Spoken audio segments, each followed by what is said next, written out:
As you have seen, since 1972, the balkanization of Britain into 12 EU provinces has continued apace, so that today the process of deconstructing Britain is almost complete. And there is nothing our politicians seem willing to do about it, albeit that it is in defiance of our own constitution. So, is this the end of Britain and the right of the British to govern themselves? Is EU membership, as some would have you believe, inevitable? And is there an alternative to being part of a European federal state? Well, here are two views of the future from two very different standpoints.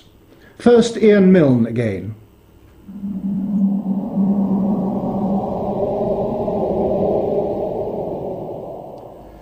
The story of the next 50 years is going to be the rise and rise of the world outside the EU, where the other 94% of the population of the planet lives.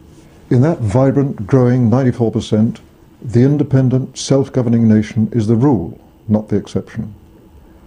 Our English-speaking cousins in America, Canada, Australia, New Zealand, South Africa, Singapore are proud to be self-governing nations. The world's second biggest economy, Japan, is proud to be a self-governing nation. So are those coming superpowers, China and India.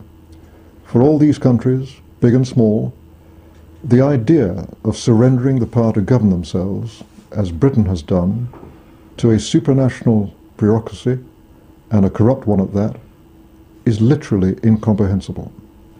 We're the third biggest trading nation in the world, ahead of Japan, and the fifth biggest economy in the world. We're the headquarters of the Commonwealth, that voluntary association of English-speaking, self-governing nations, with members on 6 continents and almost a third of global population. So the claim that we'd be isolated outside the EU is pure, unadulterated nonsense. Just think of the benefits of reclaiming our independence by leaving the EU and joining that growing 94% of the world. First, trade. We already do 50% more of our trade outside the EU than with the EU. And our exports outside the EU are growing faster than our exports to the EU. We'd focus on the Asia-Pacific region, which is currently growing 5 times as fast as the EU. We'd resume our seat and vote at the World Trade Organization. We'd resume our trading alliances with our friends in the Commonwealth. And we'd strike up new ones with the Asian tigers. Not least, free of the immoral EU Common Agricultural Policy, we'd help the poorest nations in the world by offering them free access to our own markets. Second, defence. It's NATO that's kept the peace in Europe, not the EU. Free of the EU, we'd be able once again to refocus our efforts on NATO, not as at present on the European army that the French and Germans are determined to foist on us. Third, we save huge amounts of our own taxpayers' money.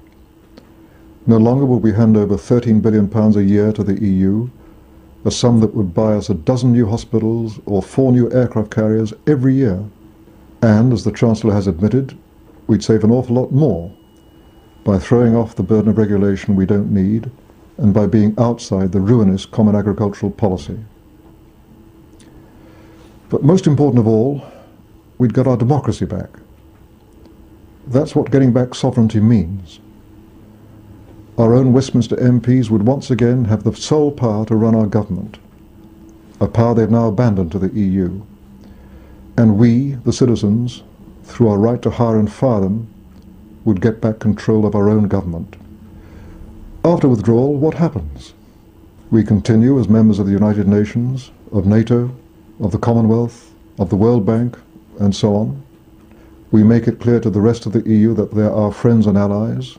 We keep free trade and free movement of capital with the rest of the EU because they'll be desperate to keep on selling us BMWs and Renaults and Camembert cheese.